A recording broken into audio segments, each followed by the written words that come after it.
A brief content warning before this episode. This episode contains descriptions of and discussions about suicide. The specific timestamps are in the description below.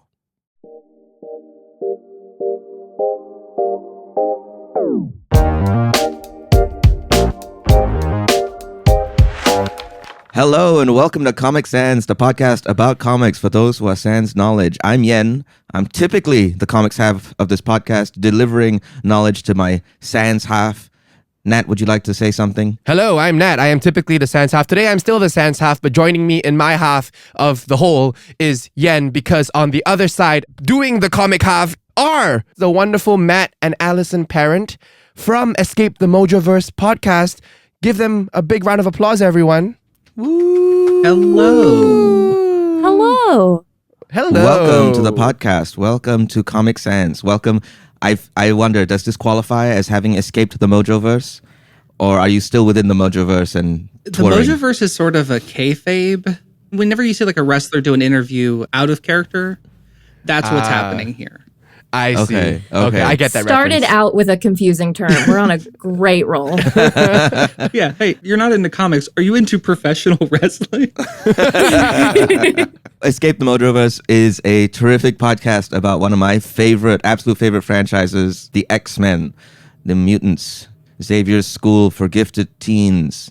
Is it Gifted Teens or was it Youngsters. Gifted youngsters. Youngsters? Because they Oh, have there you go, kids who yeah. are younger than teens, and also Wolverine, who's hundreds of years old. So you got a young at heart. It's sort of a catch-all. What's everyone been enjoying lately? What's something you've been reading, watching? This is something that I was watching yesterday. There are two YouTubers named Andrew Huang and Rob Scallon. Every year on the 1st of October, they come together to form a band of two, and they write and record an entire album in a day, 10 songs.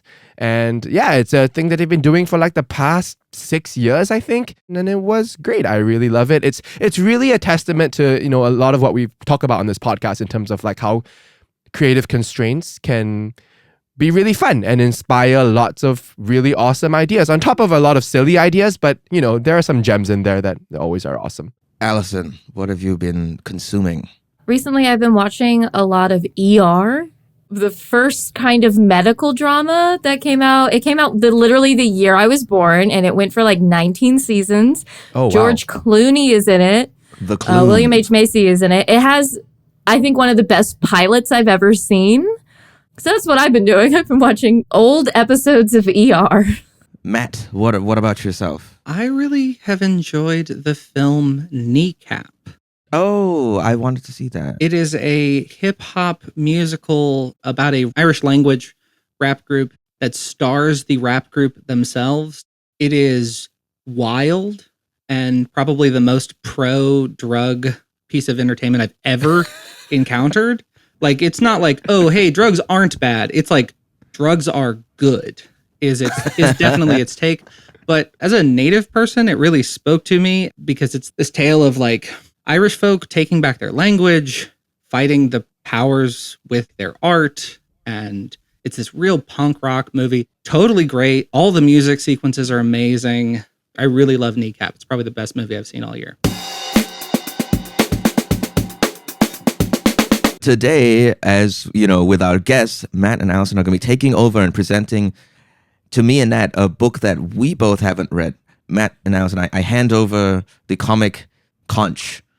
Conch? Yeah, like from Lord of the Flies. I hand you the conch and you may speak. I know, Nat, especially, horror is not a thing you love. Wow. And I want to say My reputation this. precedes me. Well, I want to say I agree with you. We're the same. Oh, that's wonderful. I also really struggle with horror. We are presenting you with a horror book. But I want you to know, just before you get into it, and I think this is a good way to preface it, that the horror is more of a dread than it is like anything that's going to like jump out at you or trigger a fight or flight. It is maybe something like stickier and more pernicious. Oh, I don't know if that's better. Okay, we'll find out, I guess. Yeah. It's not going to scare you temporarily. It's Yeah, it's just just going to gonna- scar you for life. Yeah, stay with me as I sleep and as I shower. Yes. Yeah. That is, I think, what I would say.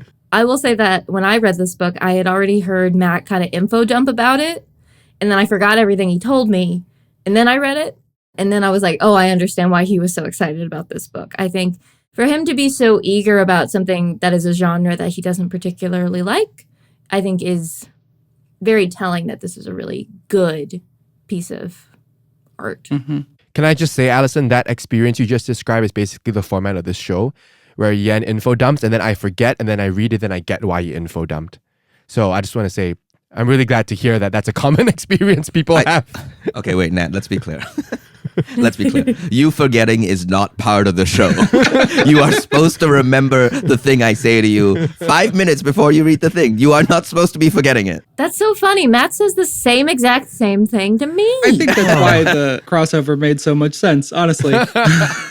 We are presenting to you by James Tynion IV, Álvaro Martínez Bueno, and Jordie Bellaire, The Nice House on the Lake, which came out in 2021 to 2022. It's from DC's Black Label. You're going to tell that it was 2021 and 2022 when it was made. It's going to be extremely obvious. It is a book that takes place during COVID, and it is definitely about COVID in a larger sense. COVID is not the horror, really, but it is the being trapped in a space and the malaise.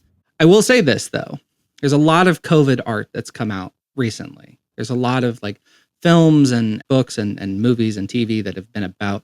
This is one of my favorite pieces of COVID media because I think it sets it there and lets that exist in the reality that was just stuck in your house. No idea what this thing actually is, how dangerous it is. Yes. Just knowing that we have to stay away from it, right? Definitely. Yeah. Exactly. I think when you read the book, a phenomenon that I found interesting is that as I've become more acquainted with comic books, a lot of them have the very heavy, dark lines, and I find myself reading the text and then really studying the image to get all the detail. And because this art is a lot more painterly, a lot more brush strokes, I was able to just read. And it's like when you zone out or when you don't have your glasses on and you know what's going on and you don't necessarily need to see the details. It was very much like that. And so I ended up reading, I feel almost like a novel in that sense. So don't get bogged down at trying to see every detail. The art, and specifically, I think what I would call out is the setting, the backdrops, the backgrounds are so detailed and so filled with specific weird things. I mean, a comic is a hard thing to draw. You're drawing so many little images, and Álvaro Martínez Bueno's details here are astonishing, really. They are so true to life and so busy in a way that makes you feel claustrophobic. Even the panels are not in hard lines. The panels are in this sort of haze, essentially. Things blend from moment to moment, and that really, I think, heightens that feeling. The last thing that I think I will point you towards is in the horror. There is a supernatural element to this book, but the horror doesn't come from that. The horror comes from the mundane. It's a real magic trick. I'm really excited to read this. We've never read James Tynion IV on the show before, but he is my favorite comic book writer working in horror. I've read most of his work. This is the one thing on my list that I haven't gotten to. So thank you for giving us this excuse. Yeah, absolutely. I think this is the first piece of COVID media I've consumed properly, outside of random internet things. So I'm excited to see how it treats it, because I think I've always been very cautious, the idea of something that deals with this very specific period, this time that felt weird and didn't exist. How do you use that, in art that doesn't feel overly specific or reminding us of a time that we all hated? Yeah, and maybe that is the intention. So I'm curious to see how that plays out. I think another aspect of it is there's a play, I think it's called No Exit. Yes. Where it's 3 people and they're just stuck in a room. You find out that they're in hell, and it's hell isn't actually a place, it's other people. And I think that is also something that plays into Yes. this book. Yeah, that is probably the advice I would give you about reading this, is that there are a lot of characters and they have names, but then they have occupations. If you vibe with it, if you just follow the character that's important at the moment, because each book is from another character's perspective, you don't necessarily need to know everyone's whole deal at all times. And in fact, some of that confusion does, I think, lend the book. Like, one of the really horrible things is like, what's it like to be the friend that isn't friends with the rest of the group, right? Like, that is a true, real, like, thing that's supposed to be scary. That's real. That's real. It's one of my biggest fears in life. Oh, me too. Strap in, buddy. So we're reading issues 1 and 4? Yes, you're reading issues 1 and 4, Ryan's issue and David's issue. Excellent. Okay. Very excited. We're both very excited. Nat and I are going to go away and read this. We're reading issues 1 and 4 of The Nice House on the Lake. We'll be right back. Okay, welcome back, everyone. I'm still Yen, but now I'm a Yen whose gob has been smacked. I am floored. I got to the end of issue 4 and I went, As did I. So 5 words, right? That's what you guys Yes. give yourselves. You want to go first, Yen? You can have 3. I'll have 2. yeah, way to give yourself less work. Yep. Whenever I had the chance. Hey, I typically do 5, may I remind you? Wilting, Ooh. I don't even think I know what that means. like a flower wilting, like slowly starting to die. Okay. I'm going to go with contemporary because I just think there's things in this comic that I've not seen in anything else so far. Wispy.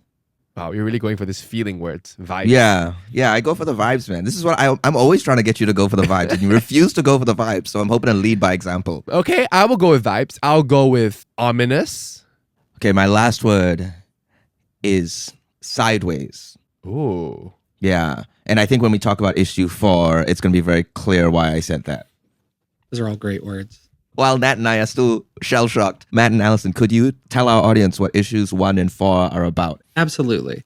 Number 1, we see a young woman in blue hair and she's seated on steps describing when she met Walter. This guy she kind of knew, a friend of a friend. She always noticed him looking at her, but they never really connected until one night. And he asks her the question, how do you think the world will end? And she is taken aback by it, but she describes it, and her description is that it won't end. The world will keep going, that maybe this world, like America, will end, but that there will be hairless apes worried about things that don't really matter somewhere, some way. And then all of a sudden, he ghosts her for 2 years until she gets an invite to the nice house on the lake. The titular nice house on the lake. Yes. And it is this beautiful lake in Michigan, enormous like mansion. We meet everybody else who's been invited here. Ryan, our main character, is described as the artist. And each one of the characters we meet has a sort of like tag. Nora is the writer and David is the comedian. And these are all people who Ryan kind of has a vague understanding of, but hasn't really met, aside from Walter, who is her friend. At night, in the pool, Ryan looks at her phone and sees on Twitter, in this like really horrific scroll. Yeah, James Tynion capturing the doom scroll in its essence. It's maybe my very favorite version of it because it's so the real. Funniest. It's so fun. Yeah. Poor Anderson Cooper, man. Yeah. The only person we know who dies. Yeah. She looks on her phone and the world is ending. And they go into the television room and they're all watching as they're all horrified. And Ryan puts it together and she points at Walter and says, "You chose." Walter leaves them. They are sort of left alone. They find out that they will not want for anything. Also, what's a little bit relevant is I believe at the end of 1, that's when Nora tries to hit Walter. Is that correct? Yes. Yeah. She grabs like a fireplace poker That's the gobsmack moment in issue 1. She goes to hit him. His alternate form is like him, but his face all smeared and swirly. And it doesn't hurt him, but he like grabs her arm and it like burns her. It hurts her. And then he just disappears. By the 4th issue, each issue is a different person in the house. And the 4th issue is the comedian.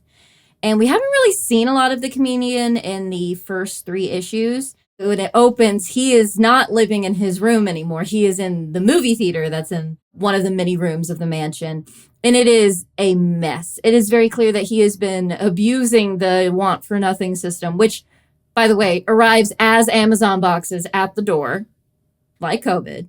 He's been ordering like funny costumes every day, and he has made himself the appointed mailman to go and because every time a box arrives it has their symbol on it, and the symbols are really cute. Like the artist looks like a little palette, his is a smiley face, and so he goes and he delivers it to everyone. And really what it is that we're seeing everyone else through a different lens, because all the other issues I feel like are very focused on what is the person who is leading the issue feeling, and with him it's what's everyone else doing. Who's ignoring it? Who can't ignore it?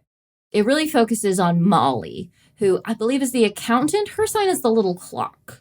We know that she has lost her husband. Her husband was not invited to the lake house. And with the world ending all around them, he's gone. And she keeps asking the comedian, has anything arrived for me? And he says, no, that nothing is ever there. And she's like, he won't let me have it. Walter won't let me have it. And she's depressed. She won't leave her room. Eventually he gets a hold of her list to be like, oh, well, let me see, maybe you're not writing it right, you have to be really specific. And it's so heartbreaking because you know what it's going to say. At the top it's like, my husband alive, like the husband's full name alive, and then it goes enough rope, and then it's just straight razor all the way down in big capital letters. Instead of like what you assume this character might do, he puts it on his list. And he comes in with a box with his little sign on it. And she's like, oh, that's not for me. And he goes, actually, it is. And he opens it up and it's a straight razor. And then there's kind of like a little bit of a skip. And they go and there's a dinner that the poor doctor has been working on like the whole issue. She's been laboring over this dinner. And they get in there. They have the straight razor. And everyone's like, what are you doing? And the comedian jumps up on the table. And he's like, because here's the thing. And he takes the straight razor and he slashes it over his own throat. And it's that they are stuck in this house and they cannot die. He won't let us. Walter won't let us die. Yeah, Walter won't let us die. But let's get into it. Let's get into this comic book. Let's get into this fantastic comic. Let's get into the nice house on the lake. Would you want to go here, Nat? Under these circumstances, I guess. I mean, As opposed to going out like Anderson Cooper. Yeah.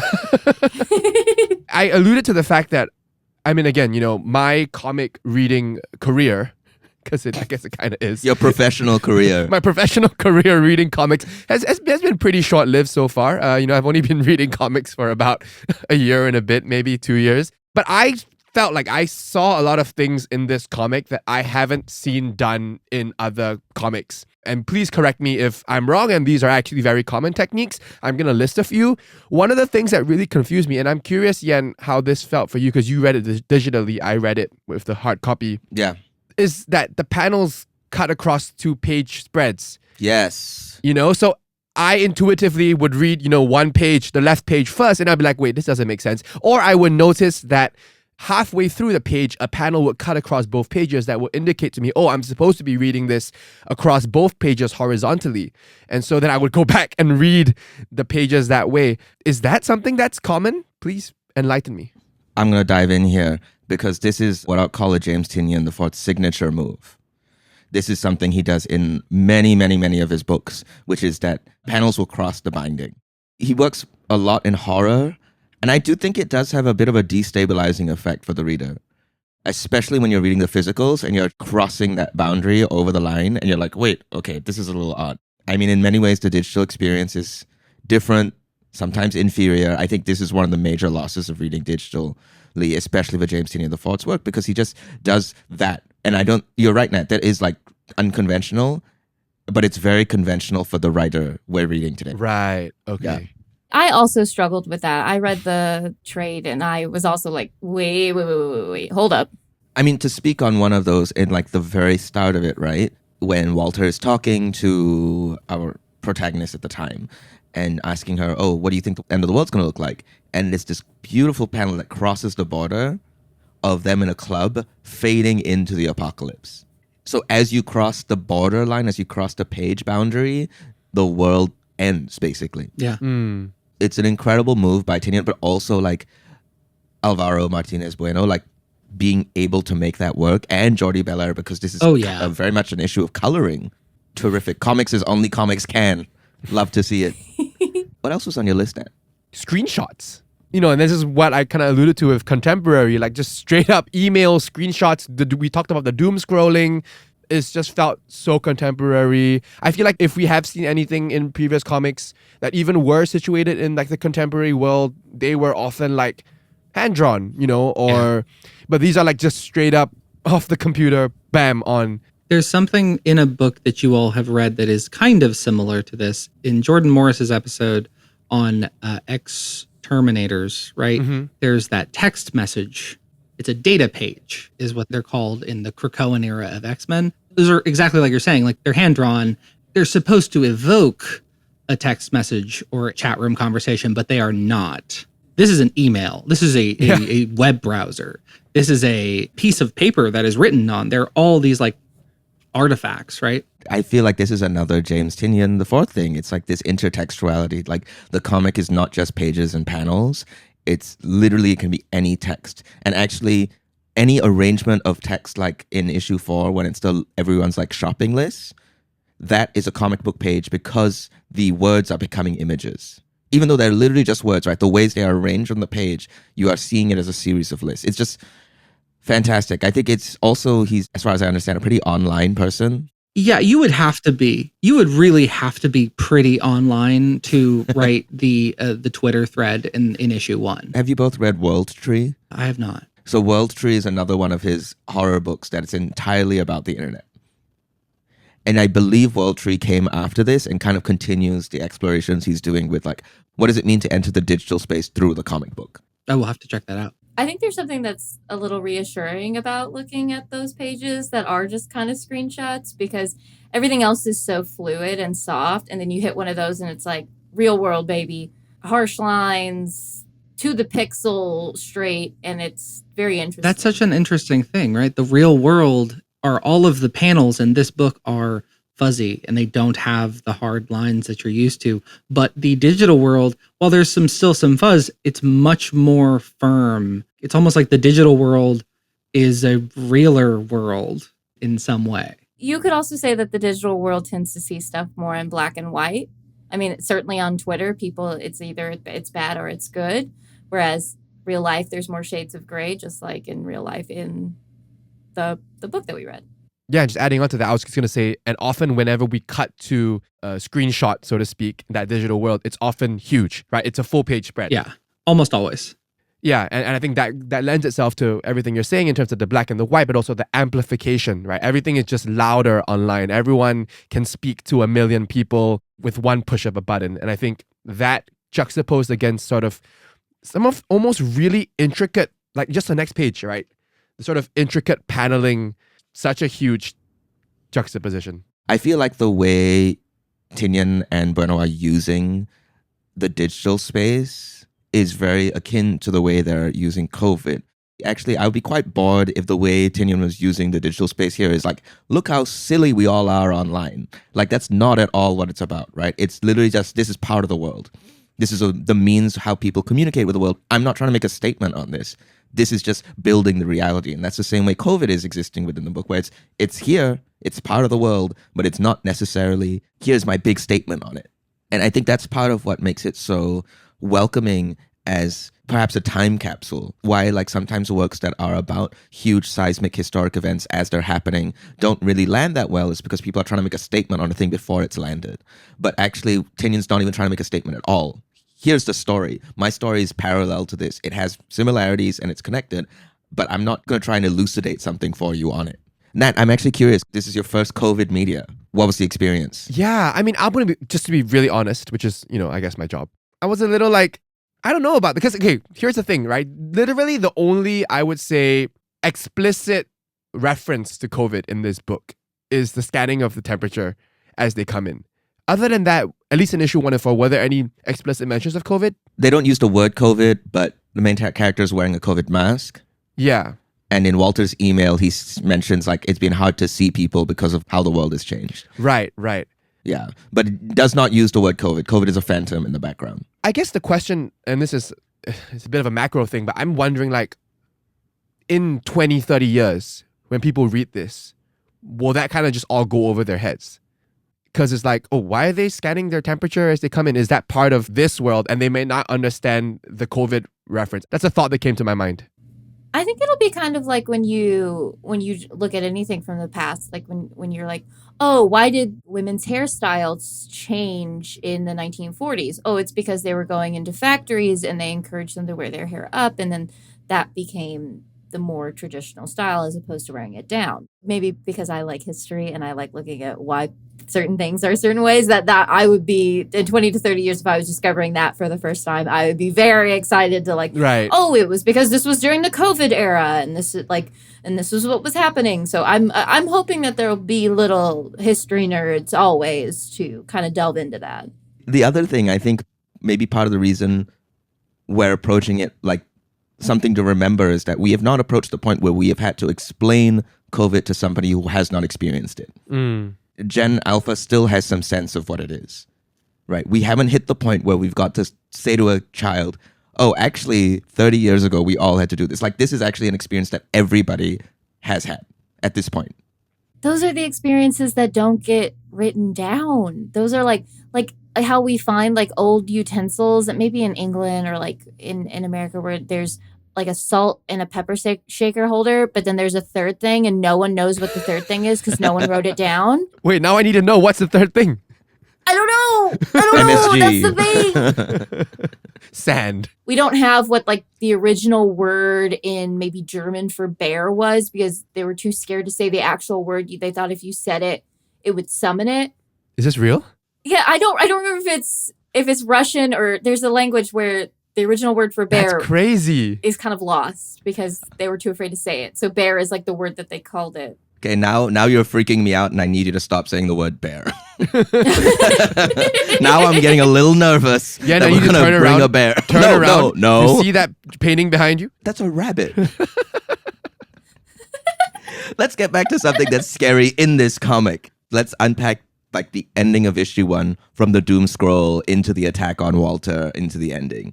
So to describe the doom scroll to our listeners, well, it actually looks like, I don't know if people used TweetDeck, where TweetDeck would not just have your one Twitter feed, it would have parallel feeds that are all vertical based on different issues. So in this case, it's home, current events, New York, NYC. But every single column is responding to basically an apocalyptic event where it looks like America is being attacked and some sort of bioweapon or some sort of thing is causing a fire that's making people's skin fall off. There are just tweets from individual accounts and we get their like little handles, right, that tell us who they are. And there are like NSFW workers on OnlyFans who are talking about like how my skin is sloughing off. It doesn't hurt me anymore. And like Good Doggos who says, we need to consider humane ways to kill yourself. Wait. Before you read them, Matt, I want everyone to pick their favorite.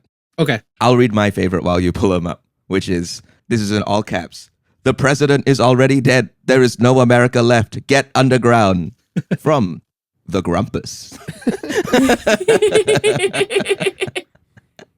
My favorite is from Alvin E. Goetz, who says, "This is all fake. This is just some kind of promotion for a dumb movie. I guarantee in like 10 minutes, we're going to see Superman show up and fix this, and it's going to have been a big, stupid advertisement." And I just love the idea of like, the world is literally burning and someone is still like, nah, it's fake. It's fake. Gotta be fake. Gotta be fake. I don't have it in front of me, but it's the one that's from a $5 OnlyFans guy. Okay, you want me to read it out for you? Yes, please. So Billy Boy 18 plus OnlyFans $5 says, "My mom just called me screaming that her skin was coming off in pieces. I don't know what to do. She's 2 hours outside of New York City." And the tweet itself, to be clear, is not very funny. Right, Allison? The fact that you were laughing through it, Nat, was really pretty, that's pretty disturbing. It's the juxtaposition. It's exactly. Thank you, Allison. It's the juxtaposition that this is coming from Billy Boy, 18 plus, OnlyFans, $5. Man, I would follow the grumpus. I've got one, and I thought this was going to be Allison's. From Mayor of New York. Yeah. And Mayor BDB, so Bill de Blasio. This is all caps. There is something in the sky behind the fire. Look behind the fire at the color that hurts your eyes. It's so good. But that one actually, I think, is maybe one of the scariest of them, because that's getting to some Lovecraftian, there is something worse than the physical experience we're having. There's actually something way worse out there. And of course, let me just read one. R.I.P. Anderson Cooper. This is in normal punctuation. I just watched Anderson Cooper burn to death on live television. R.I.P. AC360. The only person in the whole book we know who died. I'm pretty sure this guy died. Oh, true. The brother. Eyes, yeah. Eyes that are... Let's not neglect that there's on that tweet above the image is content warning. Melting eyeballs. I want to get to the end of issue 1. I want to get to the page turn. And for Matt and Allison's context, in the very, very first episode of Comic Sans, season 1, episode 1, little old me learned about the page turn and how important that is to the comic book. And then later on in season 2, when we read this other horror comic, Gideon Falls, we learned how impactful the page turn in horror can be. And I think this is another incredible example of a page turn that really just makes your jaw literally drop. Interesting choice of words, Nat. Thank you. Considering what's happening to this man's jaw. So as Allison alluded to earlier, they find out that, Walter has concocted some sort of scheme, picked them to live in this house when everyone outside is dying. Nora picks up a fire poker and then swings it at him, and then you turn the page. Okay, so we're going from a 2-page spread, which is about maybe 10 or 12 panels, just getting smaller and smaller and smaller. So the intensity is amping up.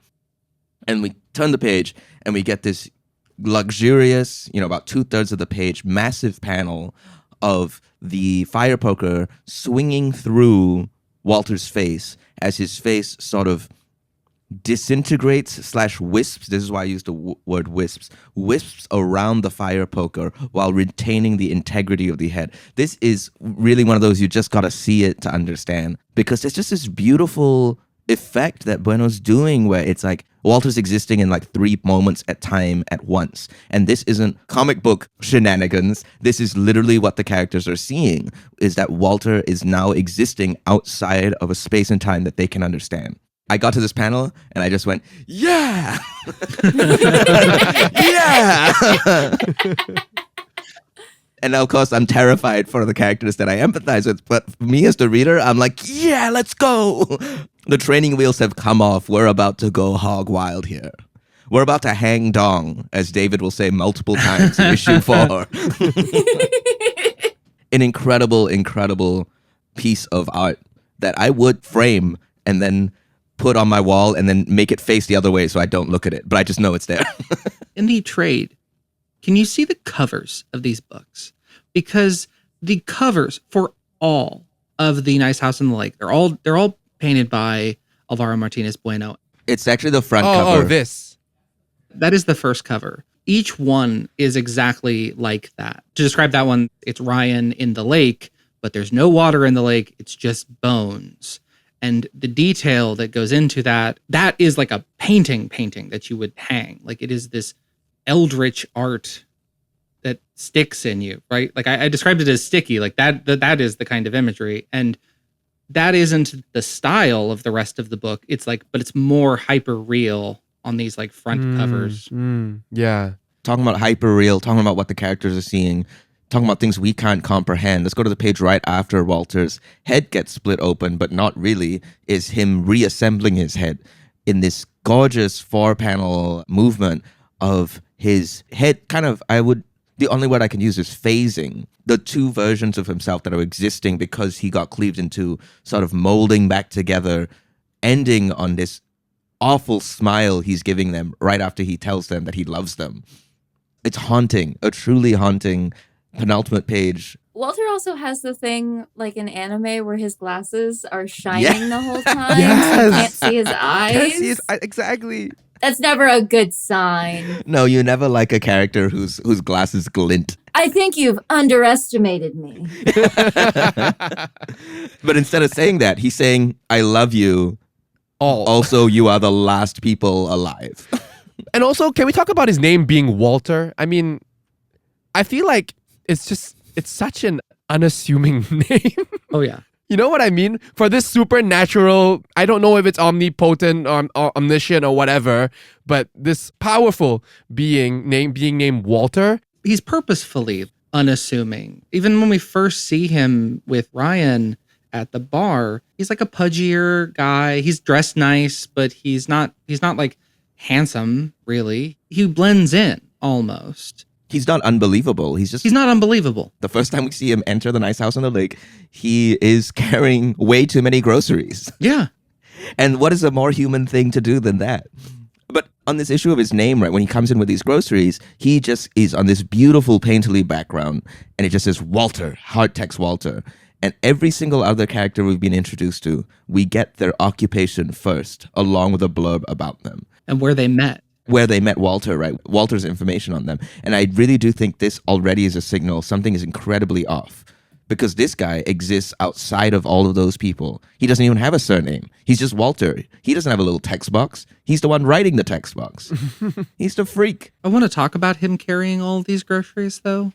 That Yes. is his horror, right? He is the overly caring friend. He will push himself into your life. He will carry all your groceries and expect you to meet him there. He's pushy. He's needy, as Ryan calls him. But it's all nice, right? It's this like horrible niceness. I think that takes us perfectly into issue 4, which is a lot of horrible niceness. A different type, and I want to explain why I used the word sideways just now, which is, I'm so glad you guys picked issue 4. This is a terrific, terrific issue. There's so much underneath it. Tynion's coming at the issue sideways. Like, David is obscuring so much. Because he's the comedian, because he's laughing at everything, he's trying to make this a good time for everyone. He's actually inadvertently covering up a lot of stuff. Instead of talking about, hey, actually everybody we know is probably dead, he's like, let's hang dong. And everyone's like, okay, that's enough. Thank you, David. But there's a lot of levity coming from it. Nat, did you have any like standout, like outside of the page, you know, the ending? Were there any moments here that you're like, oh, I didn't know this could be done? I mean, I think we've talked about a bit about the lists already. So all of them, they write lists, kind of like lists to Santa, I guess, almost, about things that they want delivered to them mysteriously. Nobody has ever seen how the boxes get dropped off. Similarly to how the emails were always these full-page spreads, these lists often are shown in this manner, but they're also like not just a singular list, it's multiple lists layered, so it looks like things laid out on a table, beautifully handwritten. I feel like you can get sort of almost glimpses into their character through their handwriting almost, right? You know, so you see kind of the franticness of Molly's handwriting as she keeps asking for a husband and the underlines. It's such an interesting reveal of character through that technique. And it's image and text. It's still comics, even though there's no drawn image in a conventional way we understand it. It's just a masterful craft thing about how he introduces first the generic list, which is the massive amount of ingredients that the doctor's preparing for dinner. And then it's David's comical list of like nonsense. And then it's Molly's devastating list. But on David's list, can everyone pick their favorite item from the list? Oh, yes. This is so good. My absolute favorite. I love the mailman costume. I think that is great. We get to see him in it. I think it's great. I like on day 23, weighted blanket, and day 24, lighter weighted blanket. That's so funny. The 1-2 combo. Absolutely. Just back to back. Because it's the last one on day 23 and it's the first one on day 24. I'm going to go with day 25. Every piece of clothing Leonardo DiCaprio packed for his last vacation. And then read the next two, Nat, please. After that, Viagra. And then Fleshlight, don't judge me, bro. And then I'll go one more. Sexy underpants. I think that's when he was beginning to think about hanging dong, probably. Yeah, had to be. He was considering. He had plans. He thought everybody should hang dong. He didn't just think he should hang dong. Yeah. It was To not a be clear. selfish proposition. It was an No. invitation. It was an invitation. One of my favorites, when I remember looking at the clutter page in the theater, and I was like, are those Oscars? And yes, day 23, every Academy Award won by the Lord of the Rings trilogy. And day 26, when he's ordering a bunch of costumes, Allison already said mailman costume, then monkey costume, astronaut costume, and then a monkey in an astronaut costume.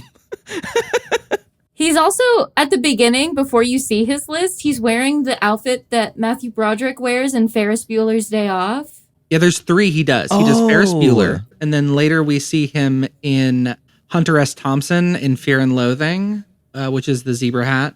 And then I don't actually know what the reference is with the explosions and the that may just be The exclamation marks. the yeah. exclamation mark suit. That almost looks like a talk show host kind of. It does, Well, I think that yeah. it's a little also, it's just the comic books, Yeah. right? Because Oh, yeah. it's the dots also. It's the Liechtenstein dots. I also want to just say, based on what Yen pointed out just now, if really they received everything on this list, somewhere in this house, there is a live monkey in an astronaut costume, and I'm pretty disappointed that we don't see it. Well, Nat, I've got to disappoint you now because it's actually in the first page. Really? When we see him in the theater, in the background. Yeah, what? Oh the first my page God, after you're the right. title, there is a monkey statue in an astronaut costume. Oh yeah.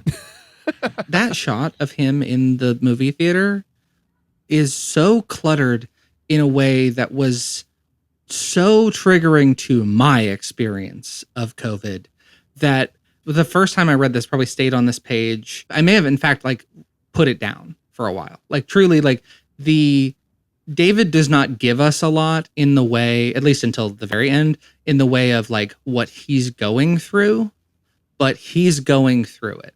He's going through it in the margins, right? He's going through it in this panel and only really this panel until we see his image in the straight razor later. It's so clear this man is extremely depressed in this page, in this cluttered page, and then immediately it's him in the Ferris Bueller costume trying to entertain everyone. He's bipping and bopping and talking to everybody and trying to have fun. And With seeing the big mess reminded me of the first Christmas Matt and I had during COVID. We actually got COVID, and his family was so sweet and brought us presents and food and left them on our doorstep. I remember I had asked for a bunch of candles and I couldn't smell them because I had COVID. There was present trash everywhere. We had so much brain fog. We couldn't clean it up well. And I just remember just being everything's a mess and I don't know what to do about it. And it very much reminded me of that. Yeah, I totally understand that. And I feel like that's something that's being channeled through the other characters on COVID, right? How this book is obliquely about COVID. Every character is responding to this end of the world event in a very, very different way. I would say David is really just posting through it, to use an online term, right? He's just gesturing his way through the sadness. And the doctor is hyper fixated on this massive meal. Nora, we don't really get much of Nora, but it's quite clear Nora's up to something. And maybe that's an issue 2 and 3 thing. And then, of course, there's Molly, who's incredibly depressed. she's staring it in the face. Everybody else is finding a way, even Nora, right? Nora's smoking. There are things we see these characters do. They're asking for things. Even just their lists tell us the things that they're doing. But Molly is looking it dead in the eyes and give me back my husband. Give me the things I need to hurt myself. She's looking into the void. I want to go to that page where David gives her the razor, because I think it's beautiful writing, and I think it really lands because we've seen David joking and joking and joking. And so now when we see him serious, truly for the first time, it hits so hard. I really like the panel that is David in the straight razor, where he is reflected in the straight razor. Oh, I just noticed that. Okay. Oh, yeah, you're right. Wow. It's the third panel on that page. Yeah. He hands Molly the razor and he says, "Look, I've been thinking, and I think you're looking for permission. You could have gone into the lake or something otherwise, so you put it in Walter's hands. And I know you're hurting. You hurt so bad and you just want it to stop. And you want permission to do it so you know it's not selfish or bad or anything like that. But I think we're kind of beyond selfish and bad. I think it's totally natural to want to stop, and I get that Ronnie isn't going to tell you that that's natural because she's scared to death of losing you. I want to tell you that everything you're feeling is natural, and wanting a way out is natural. Wanting a choice is natural. But there's nothing natural about this place, and Walter isn't going to give any of us the permission you're looking for, and that should make you so f***ing angry that it makes you want to stick it out just to help us figure out how to stick it to him. That's a great speech. It's a great, great speech. And I think this is not new for Tynion's work. A lot of Tynion's independent work deals with mental health issues obliquely, right? Because essentially we're talking about a very serious thing, which is that Molly's having, suicidal ideation. She's in a very severe state of danger to herself. And Tynion is diving into it and talking about it in relation to Walter, but it's also in relation to the thing that Molly is facing. I really like the way this page works and how it works as a comic book page, with her looking at the razor and then her seeing David's face in the reflection. And Matt was talking a little bit about hope, and I think that's where the hope is coming in. She's looking at this thing that could be the end of her life, and then she's seeing her friend in it instead. Shall we get to that last page? To dinner? Yeah, the final stretch here. The final page turn. Oh boy. Oh boy. It's a very similar setup, right? We see this big, beautiful dinner spread, and then on the page before the page turn, it starts big and it ends small. Just like it did right before the world ended, just like it did before we splashed through Walter. David and Molly show up to dinner, and they kind of make a scene a little bit. And people are asking questions, but they're not really engaging with the things that Molly and David are saying. And then David stands up on the table and starts to explain. We also say that David, in the big shot at the top of this page, David is covered in blood. His arms are covered in blood. And people ask him about that, but he gets up on the table and he says, I know this sucks, but we have to learn to be together. This is going to be a long thing, not a short thing. No more secrets. The last little thing, as he puts the straight razor to his neck, says, we all know Walter. There is no getting off this ride. And Naya, the doctor, it's just her face in this tiny little box. It says, Jesus Christ, David, stop. This isn't funny. And then as you turn the page, it's a 2-panel page, but the top enormous page is backlit David slitting his throat as blood spurting to the right, and everyone's horrified faces. They look like a Renaissance painting. It's a masterful staging. I think that's something that we haven't talked about really, is how Bueno positions characters and their postures and their placements within a scene that make every panel active. You can look at a character and be like, okay, something's going on with that character. I have a sense of what's happening to them just because of the way they're placed while they're sitting. And this panel is incredible. And I think just to give as much credit as possible to Bueno, we know this is coming. Because as we said, this is the exact same setup as what we just read in issue 1. The tension's building, the panels are getting smaller. It's almost like in watching a horror movie, you feel the music, the riser, right?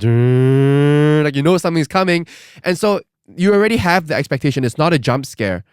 But so when you turn the page, for it to still hit, it has to be an impressive composition. It has to be an evocative image, and it is. The last panel is David's face in a wash of red. Behind him is a wash of red. Some blood trickling out of his mouth. He goes, we can't die. He won't let us. So we have to learn how to live. And I love that. Another panel earlier, right before he does this, which is when he's grinning at everyone and he's playing with his straight razor and everyone's freaking out. He goes, we're all just kind of slipping into ourselves and we're waiting for this to be over. But we have to f***ing love each other and look after each other, or there's no f***ing hope of surviving all of this. And that's David talking about this immediate scenario, and that's Tynion talking about the world at large. In a way that doesn't feel like a mouthpiece. It's very much coming through the character, and it's so specific to this moment, but it also, I found it quite affirming. Yeah. Mm-hmm. If Ryan is the most unconfident character that we meet, because we meet her in 1, David, in a way, is the most, he knows himself the most, right? It's very old, medieval gesture, right? That by joking, he cuts to the truth the fastest. Maybe I'm overreading it, right? But he's the comedian. Okay, Nat, pop quiz. Do you remember a character we read called the comedian? who sees through truths, right? Who sees through the tough stuff and gets to the difficult truths of it all.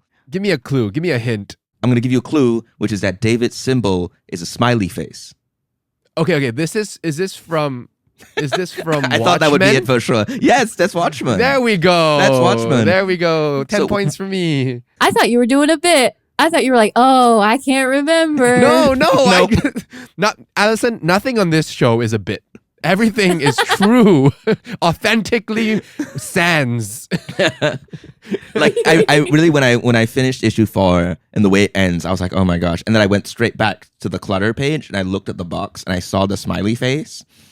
And I was like, Tynion, you sly devil. And it's a DC Black Label book. If they wanted to reference it more authentically, they could. If you say the comedian in a comic book, you are referencing the comedian. Watchmen's one of the most famous comics ever written. That is absolutely an illusion. What I love about that was if we add this reading of Watchmen onto it, right, is that Tynion's taking it the other way because the comedian sees the truth and is a nihilist in Watchmen.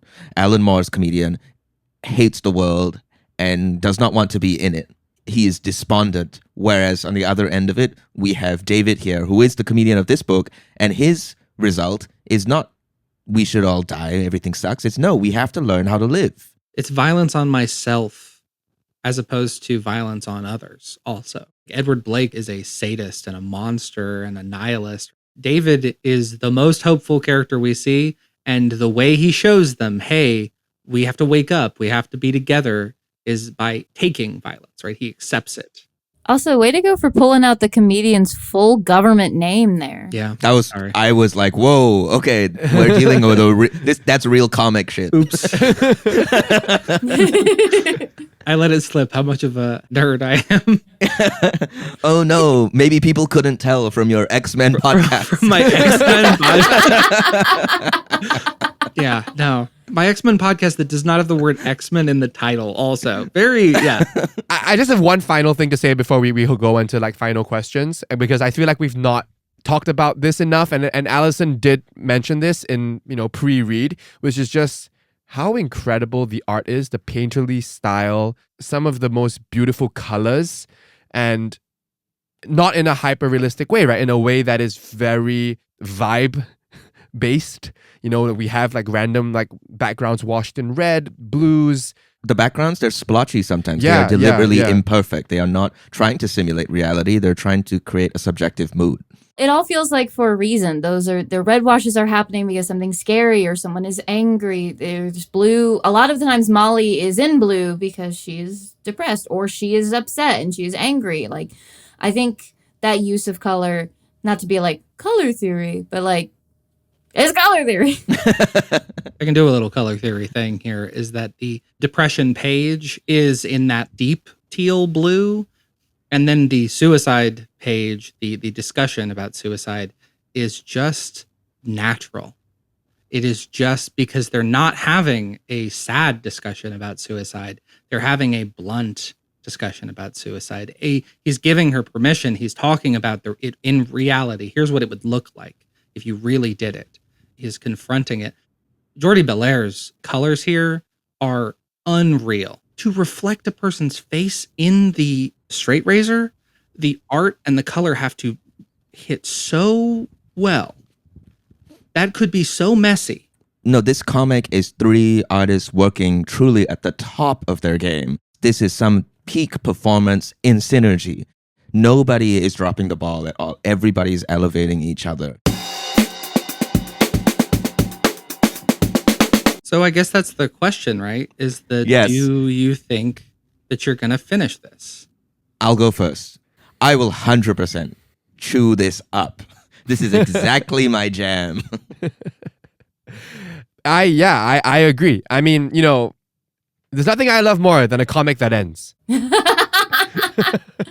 i.e. graphic novels. That was one of my initial resistance, coming into the world of comics. It's like these never-ending stories that just go off to ad infinitum, right? But I know a story that is self-contained like this and it's so riveting from issue to issue. Yeah, I would totally eat this up. I don't think it's over though, Nat. Oh, there's more? This is over. This story does have an end. There is a sequel book that is publishing this year. But this story, for real, has an ending and a satisfying ending. And if they never had done a sequel, it would work. There are 12 issues that tell this story. But I do like what's coming out this year. So Nice House by the Sea, also very good. So that brings us to the final section of the show, which is the pipeline. Here's what we're going to do. All four of us will list a work that if you like this, you will like The Nice House on the Lake. Oh, I got to do my song. Sorry, guys. Give me a second. Nat. Pipeline, pipeline. Come on, everyone. It's pipeline time. That's our theme song for the Comic Sans pipeline. Thank you. Yay! Thank you. That's so good. wonderful. I got one, and I'm going to go first because I typically take a long time to think of one. I'm going to say definitely not in terms of vibe, but just in terms of like conceit. Glass Onion, the Knives Out mystery. Oh, the movie. Yes, where it's kind of like bunch of people come into a big house and then weird stuff ensues. That one's a murder mystery. This one is a little bit more sticky, as Matt would say, than that. But yeah, I think the conceit is similar. I would say it's like that crossed with like Black Mirror is the vibes. Especially if you're very, very into current Marvel runs. Ultimates number 4, where we see like the origin of Doctor Doom in the Ultimates universe with the Maker and everything, and he's smiling, and it's really unsettling. I think if you really enjoyed that, which if you didn't, we're gonna have a problem. I think you would really enjoy this as like a self-contained something away from a continuity of a in-depth Marvel universe. I'm going to say something that I think is a maybe controversial film. I love it, but I understand people who didn't love it. Old by M. Night Shyamalan. Music to my ears, Matt. I am a big-time old defender. The Beach That Makes You Old, which is, I think the movie would be better if that was the title of the movie. Old is very a vibe movie also. It's also very a COVID movie too. I think if you didn't like Old, you could still definitely like Nice House by the Lake. I want to be clear. But if you liked Old, you will certainly like The Nice House by the Lake. It is playing with a lot of the same themes, a lot of the like, we have to be together, like the world is sort of out to get us. And I liked Old a lot. I connected it easily. Oh, okay. I finally have mine. Which is if you like any of the Mike Flanagan Netflix shows. So that's Haunting of Bly Manor, Haunting on Hill House, Midnight Mass. The reason I say those shows is because I think the way Mike Flanagan approaches the scripting process is that every episode fixates on a specific person. And I think that's something that Tynion's doing here. And he also deals with horror in a very similar way, where the horror is actually something else much scarier than the thing you think it is. So if you like any of the Mike Flanagan spooky stuff on Netflix, I think you are going to like this book. And now we go to the other end of the pipeline, which is if you liked this and you want to keep reading something else, what would you go and read? One of his biggest ones is Something is Killing the Children by James Tynion IV and Werther Del Edera. I may not be pronouncing that right, apologies. And that's about a young woman who's basically a monster hunter going through small towns in America. Terrific comic. Another is World Tree, which we already brought up, by James Tynion IV and Fernando Blanco. Also with Jordie Bellaire on colors. That's a similar ensemble cast where there is something mysterious, something from everyone's past that seems to be haunting them in this group of friends that have disconnected and now are back together. If you're interested in dark web, horror adjacent stuff, I feel like this is maybe his most Lovecraftian book. Very eldritch, there's something in the internet that is looking back at us. And the last one that I really, really like is The Deviant. That's by James Tynion IV again and Joshua Hickson, which is a bit of a Christmas story with horror elements. Maybe it's a horror story with Christmas elements. So I just rattled off a bunch of James Tynion IV books. And also you could just read his run on Detective Comics, which is really good. This was an excellent book. So happy to have Matt and Allison on the show. Thanks for having us on, guys. Yeah, thank you so much. It was wonderful to have you, Matt and Allison. Go check out Escape the Mojoverse for all your X-Men needs. And maybe if you don't have X-Men needs, you may discover that you have them by listening to Escape the Mojoverse.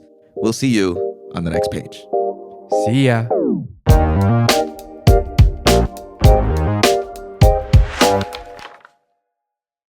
Thanks for listening to Comic Sans. This is an Andas Productions podcast hosted by Myle and Nathaniel Ma and produced by Scott Lee Chua and Roshan Singh Sambhi. This episode was audio edited by Maddy Searle, video edited by Kit Ling Leong, and transcribed by Danielle Anne Espinosa. Our cover art and motion graphic animations are by Kanikni Studio, Maryana Rudakova. If you enjoyed this episode, don't forget to rate and review Comic Sans. And while you're at it, follow us on social media at Comic Sans Pod. Links are in the description below.